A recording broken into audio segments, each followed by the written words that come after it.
It's time for Physician Family Finances, the show where physician moms and dads like you can get the answers and encouragement you need to turn a good earned income into great life outcomes for tomorrow and today.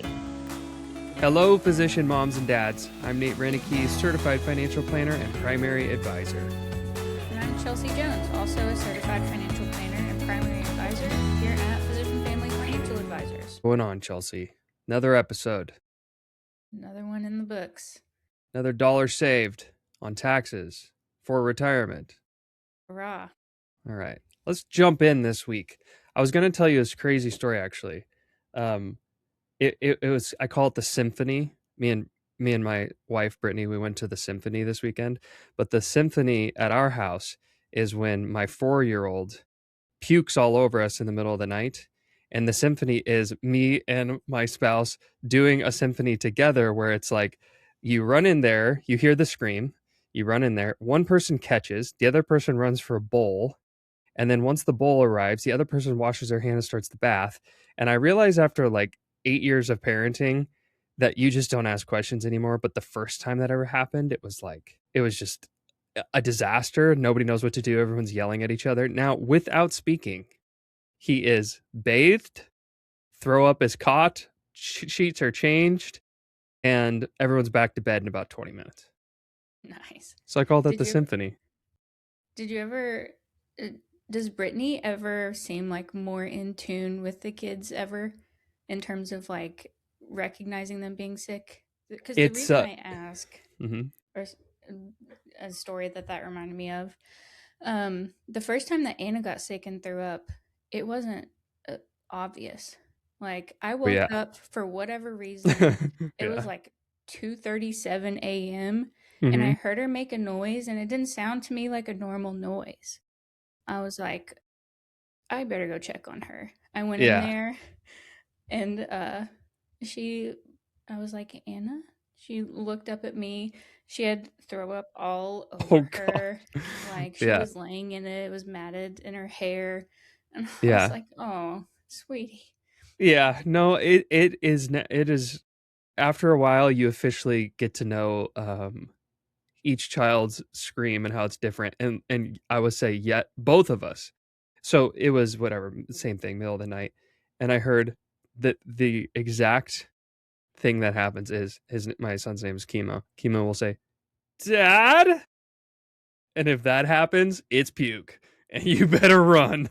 So like in 5 seconds, I'm at the side of his bed, ready to catch.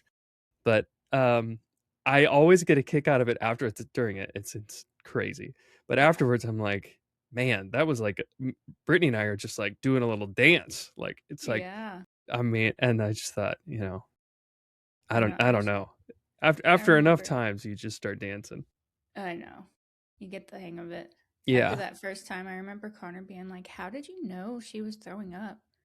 I was like, I don't know. I don't know. Something. It sounded different. It sounds different. But in the beginning, of course, mom knows best. Mom just has that instinct. But now it's like, and I'm pretty, after, the first couple of years, it's usually me at night. I'm better at night. So I just popped right out of bed. But anyways, I don't know why I wanted to tell you that on the podcast, but I saved it. Could have told you yesterday. All right. Because you wanted to tell the listeners too. I wanted the listeners to know I'm in it with you guys. If you got young kids, I'm with you. And on that note, I got a question from a cardiologist in Texas. They said, I'm a W-2 employee, but I have $100,000 of additional 1099 income. Should I open a SEP IRA or a solo 401k? Yeah, this question has Chelsea written all over it, but I want to include it. There's something out there that makes this confusing.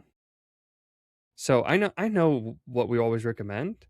And it's pretty obvious to us. Maybe it's obvious because of that we serve doctors, but I wonder if there's a way, maybe you could speak to what the obvious choice is for doctors, and then and I could explain a little bit about why there's confusion. So what do you think? Yeah. So what I would recommend is the solo 401k. And the reason I would recommend that is because if you open a SEP IRA, it blocks your backdoor Roth. Yeah. And um, the reason it blocks your backdoor Roth is because of the pro rata rule. Mm-hmm. So, just kind of a refresher on what the backdoor Roth is. Most physicians make too much money to be able to deduct traditional IRA contributions, and they make too much money to contribute directly to a Roth. So, you essentially pass your money, pass the IRA contribution through the traditional IRA, move it to the Roth via Roth conversion. Once it's in there, it grows tax free forever. Um, but what the pro rata rule says is that if you have any pre tax IRA with deductible contributions, then you can't just cherry pick the non deductible contributions to Mm-hmm. convert those. You would have Yeah. to, you reach in and you take a little bit of everything. So if you have, just to make the math easy, $5,000 in a pre tax IRA, for example, and you had $5,000 in a traditional IRA that you made with non deductible contributions, if you were to convert $1,000 of it, 500 would be taxable because you're taking out from that SEP IRA. 500 would be not taxable because half of it comes from the non-deductible contributions out of the traditional IRA. Mm-hmm. So IRS looks at all pre-tax IRAs as one big bucket. Even if you have a separate traditional IRA for your backdoor Roth, it's not truly separate. So that's why we would recommend the solo 401k, because the solo 401k is not an IRA. It doesn't qualify for this pro rata rule. And it allows you to make self employment contributions using your 1099 income while also continuing to max out your backdoor Roth and not owe additional taxes on the conversion. Yeah. Okay. Um, I think that's pretty obvious for every situation I've ever seen with physicians. But yet I still get the question. So I'm wondering why I get the question. And I think it's just a lot simpler than you would think about why it's so obvious. And they are very similar, other than the negative side, which is that it blocks your backdoor Roth. This comes down to, I think SEP IRAs are just ever so slightly simpler. And when you look Mm-hmm. this up, it's like SEPs are simpler. And I'm like, Yeah. well, you have to open up the account, you have to fund the account. What's the difference? I think for SEP IRAs, there's no employee employer side. It's just one limit. So that's a Mm-hmm. little bit complicated to understand. It's not complicated at the end of the day, once you figure it out. But it's just the barrier to entry of like understanding these two accounts. It's a little bit easier with SEPs. And then I think the calculation for contributing to a SEP is a little bit easier. It's like It 20%. is. Just a Um, Yeah, yeah, go flat. I ahead. think it might be even just a flat 25% of 20, either 20 or 25. I think And the it's solo 20. 401k is uh, a little bit, there's a The little bit more that goes calculation into it. is Yeah. a little bit more complex. And it's, again, generally easy for physicians, because by the time you have a solo 401k and you're self-employed as a physician, you usually have a CPA. So you just ask CPA. Yeah. And then there's one more little wrinkle, which is the solo 401k requires a specific document you have to file if your account gets too large. And Mm-hmm. a lot of this just comes down to, we know where to recommend people open these accounts so that someone will file that form for you. But Yeah. at the end of the day, solo 401k is for doctors. That's Yeah. And that's another the benefit of the idea. solo 401k too that a SEP IRA doesn't have is the possibility for a mega backdoor Roth. True. Yes. Because you're setting up your solo 401k, so you can kind of set it up any way that you want. Mm-hmm. So that's good. So the next question comes from a dermatologist in Florida. They said, my spouse makes $500,000 a year. Is it worth it for me to take a job that makes $80,000 a year while my children are preteens? Hmm. I'd like Yeah. to hear your So take on this one. yeah, I feel like I used to be really matter of fact about this, and more lately, I think I'm becoming less matter of fact about it. I have always been of the thought that uh, if you don't need to make the money, then you don't, there's no shame in not going to work and not going to a traditional job and staying home with your children. But the more I actually have dug into this over the years, the more I find that it's a lot more complicated than that. The stay at home spouse, a lot of times, has some of their identity wrapped up in work. And I have my identity wrapped up in work. So Mm-hmm. I'm just trying to imagine if my wife went out and she somehow became a physician and started making $500,000 a year, would I just not want to work? I know I would want to work. Mm-hmm. And so before it was just a math problem in my head, like, hey, we wrote this retirement plan for you, and turns out you don't have to work. I just don't think that's really the question. The question is, um, does your lifestyle and identity, are you more fulfilled with or without work? Mm-hmm. Um, but there's another side to this, and I think what happened early on in tackling this problem with physician families was uh, people would frame it as a money issue when it wasn't a money issue. So I would always say, hey, the money issue's solved. But the more I really listen to non-physicians, spouses of physicians, talk about this, I think what it is I have some of my identity wrapped up in this. A lot of them feel like they are better parents if they work some, maybe Mm-hmm. not 50 hours a week, but some. And they feel like they have more patience when they come home. They're just a better parent in general. And maybe that means they're working 30 hours a week. Mm-hmm. Or maybe that means they're working 40 hours a week, but they've got their schedule worked out to where, you know, they don't need a ton of help at home, or their children are a little bit older. And in those cases, I hear them say, uh, is it even worth it? I make so little. They say things like that. And I think that is just patently false. I don't subscribe to the idea that just because someone in your family makes a great, terrific income at 500,000 doesn't mean your 80,000 isn't valuable, especially since when you make $80,000 a year at a job, you have access to more retirement accounts. So Mm-hmm. you get your entire benefits package is much more than 80,000. And just because someone makes 500,000 doesn't mean that 80,000 isn't a ton of money in this world. So Mm-hmm. the real piece of this is, of course, $80,000 moves the needle. Of course, contributing to another 401k moves the needle in your family's retirement plan and in your life. $80,000 sends kids to college. Mm-hmm. So of course, it's money, enough money to make a difference in your life. Do you have to do it? Once again, of course not. If you don't want to, it comes down to if you don't need the money, how does it benefit you?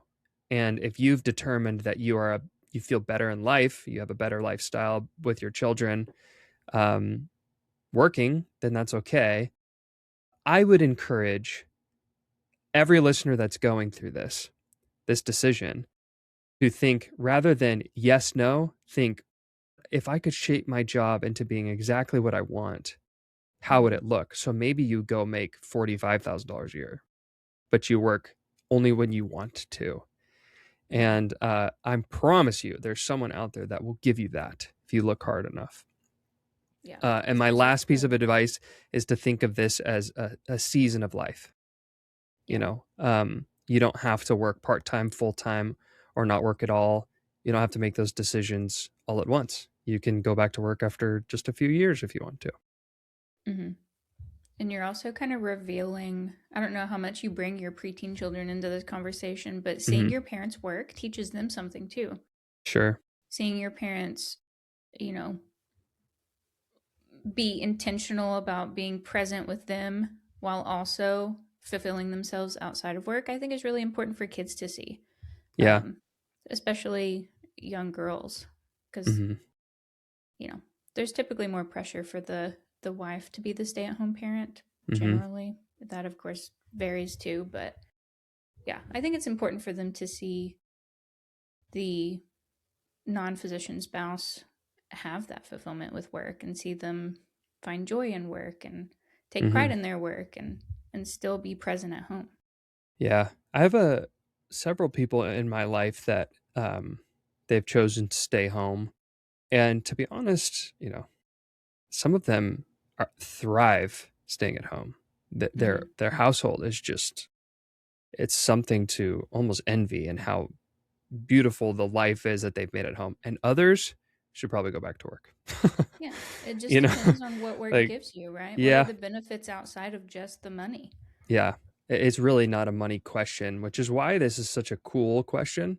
Is that it's hard to find this answer when the money really isn't a problem. Most people don't even have to consider this. Everyone has to work in today's day and age, but for physician families, it's different. Yep. The next question comes from a urologist in New York. They said, if I'm going to be in a high tax bracket in retirement and I'm in a high tax bracket now, should I put money into a Roth account or a taxable brokerage account instead of making pre-tax contributions? I don't know what is going on with this, Chelsea, but this question is on the rise. We've gotten it a lot. Yeah. And I hadn't heard this question in years. I mean, I know people will say like Roth versus traditional, but not traditional versus taxable. I never get that question. Yeah. And so I'm going to give you kind of the reasoning behind our advice. I'm sure everyone can guess. We're going to say contribute pre-tax dollars and save the money on taxes. But I'll let you, go a little deeper into it after that. So the deal with pre-tax and contributing pre-tax versus post-tax, whether or not that's taxable or a Roth account, is that for most physician families, you're in a very high tax bracket right now. Many times, almost every time, you're at least in the 32% tax bracket. But oftentimes you're in the 35, and many times, the 37. Couple that with your, if you live in like a high income tax state like Oregon, where I am, you're really close to 50% in taxes. And so to say that you're going to pay 50% in taxes in retirement is, I mean, kind of a ridiculous thing to say, okay, on the surface. Because in order to be taxed at that rate, you would have to earn, I believe, $150,000 a year. Earn 100 in being the key retirement. word. Yeah. And think about all the things you do in retirement. So you earn 750, you have to save a whole bunch of it, you have children, you're paying off a house, you're doing all these things. You don't need that much money in retirement. You don't need to earn 750. So generally, you probably haven't saved enough money to earn 750. Most physician families, vast majority of the plans that we write, physician families will land in the 24% tax bracket, some of them in the 22. And so it's just plain and simple. You need to defer your money, whatever money you can. It's not that much you get to defer. Right. Right? You get to save $1,000. What, 24.5? I don't remember what the limit is for 2026, but $24,000. So you're telling me you're going to not take advantage of $24,000 a year? Like, you also have to save in a taxable account. But we've been asked so many times. We're like, all right, enough is enough. What's going on? And then you came across the one situation where, or really the obvious situation where that this is actually a reasonable question. So tell me what the plan you recently wrote. Yeah. So the plan that I recently wrote was for a family in California, and they're obviously high earners now. It's a double dog family, but in retirement, they had the same thing. They were like, "We're going to be in a high tax bracket in retirement too." And my initial thought was to be like, "Well, not necessarily. Long-term capital gains are different than earned income, and so it's not exactly it's not apples to apples Right. comparing income Meaning analysis and company income." if someone has 10 million bucks and 7 million of it is in a taxable account. I just saw this the other day. 7 million, they saved a ton in their taxable account. But you don't have to take any money out of your taxable account. And long-term capital gains rates are based on how much earned income you have. So if you don't have a lot of earned income, your long-term capital gains rate will be low.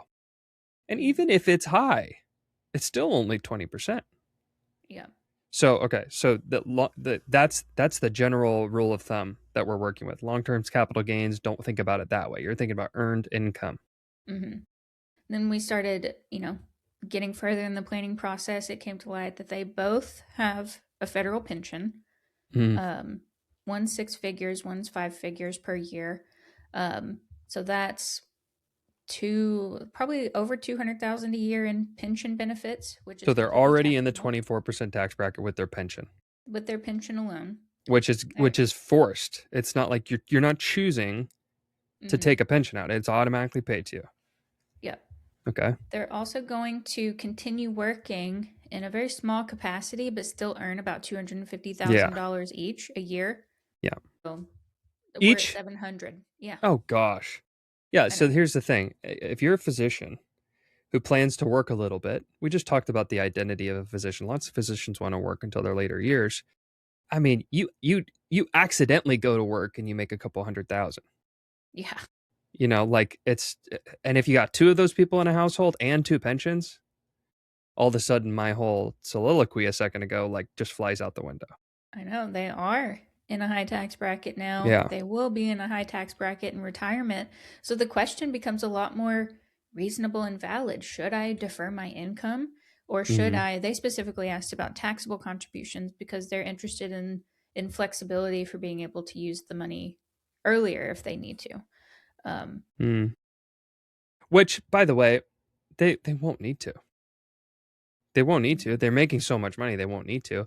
But the real question is, there's a it's is there a bigger benefit to contribute to the taxable account versus contributing to a 401k? Mhm.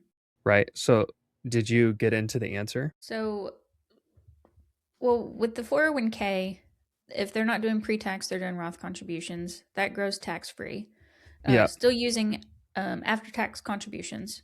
You put after-tax contributions into a taxable account also, but the growth is taxed at capital gains rates. Yeah. And so if we're looking at it from a tax perspective, a Roth account would be more beneficial than A the taxable account. 401k Roth account that for many, many years now we have said, hey, you don't want to do that. Yeah. Yeah. Yeah. So, I mean, there's a unique situation for everybody, right? Mm-hmm. Every piece of advice we give it's like I talk about how physicians shouldn't own whole life insurance, but randomly you'll come across one out of 100 that, there's the one person it should be sold to, Yeah. for It's good they whatever have it reason. because now they're not insurable or Yeah, something like exactly. that. Yeah. So this is a situation that is super unique. If you know you're going to have a really high income, by the way, we didn't even get into required minimum distributions. This is what most people are Mm-hmm. asking about. They're saying my 401k is getting so big, it's going to force me to distribute all this money. My income's going to be really high. Mm-hmm. You have to have a pretty big 401k. I've seen this in the past year. I've maybe seen this one time where a self-employed physician who had been self-employed forever had several $1,000,000 in their 401k. Mm-hmm. But most of the time, this is just not the case. It's Right. like you're going to have a 401k. Even if you have $1,000,000 in it, you're not going to make $750,000 a year. You're not going to be required to take that out either. You're not exactly because the deal is, just to back up for a minute, with your 401k at a specific age, they force you to take distributions. And so the question we always get is, if I'm going to be forced into this high income tax, should I be contributing to Roth or taxable account instead? And it's like 95% of the time, no, you should take Mm-hmm. the deferral. But you found one, you just spoke with one last week that I know. Because seems again, like they should there's go Roth. the window for them earning a high income, and when they hit RMD age, there's no window for Roth conversions for them either. Because we've Exactly. talked before about, post retirement, pre RMD age, that's when you want to convert. They're still going to be high earners pre RMD, post retirement. So That's the real problem. So, yeah. we've talked about that before, but there's usually this, like I said, most physicians, I keep saying most, and that is most of the time we're in this Mm-hmm. sweet spot. Well, most physicians retire at 60, 61, 62. You have a few years to convert some of this money. But if you Mm-hmm. keep working, you'll definitely have more money. Obviously, these people are going to have more money. They're not really they don't really have they don't have money problems. They have tax Mm-hmm. problems. Yeah. So the question isn't like, you know, the, really this just becomes a tax game at a certain point. They have more money than they can probably end up spending. So flexibility all of a sudden becomes important, which they're asking about, and tax preparing becomes more important. They're always going to be in a high tax bracket, which means they'll never have an opportunity to convert this pre-tax 401k money at a low tax bracket. Right. Yeah. So we found the exception. Found the exception. All Okay. right. One more Last question. question. Yeah, last question we have is from an anesthesiologist in Illinois. They said, "Can I give money to my aging parents without putting my retirement in jeopardy?" Yeah. I'm going to be really straightforward with this one. Mm-hmm. I get this question or questions like this. Can I give money to my children? Can I give money to my aging parents? A lot with physicians. Mm-hmm. There is, in the nicest way possible, there's a lot of hands in the cookie jar sometime with physician incomes. Mm-hmm. Um, so money questions like this are funny. They come across as money questions, but a lot of times it's not really a money question. It's like, can you give some money to your parents? Sure. Can your Yeah. parents live the same life as you and you get a great retirement? Probably Probably not. not. Probably not. It's expensive. Um, what you really need to do is include this in your financial plan. Mm-hmm. And what I normally see is there is some trade-off here, because what most of the time what these docs are really asking is, can I have this fabulous retirement but also give my parents a fabulous retirement? So they're sort of saying, do I have the ability to save for two retirements? Most of the time the answer is no. If you include it in your plan to, maybe give your parents $1,000 or $2,000 a month to help pay their bills, I see that be possible all the time. But it Mm-hmm. does not come without trade-offs. Right. You have to make trade-offs. With any goal in your plan, you have to make trade-offs. Very few physicians make so much money and spend so little out of that money that there's just a plenty to go around, where you can send $5,000, $6,000, $7,000 to your parents and spend $20,000 a month. That is just very uncommon. You have to Mm-hmm. save an enormous sum of money. So, but it's okay, because your parents don't need that. And the answer to your question really should be, or I'm sorry, the question you should really be asking is, how much can I responsibly give my parents? Yeah. And you should include it in your plan, a realistic time frame for how long that happens. Mm-hmm. So by the time you're actually retired, 60 years old maybe, your parents might be 80 Mm-hmm. or very likely 90. So Right.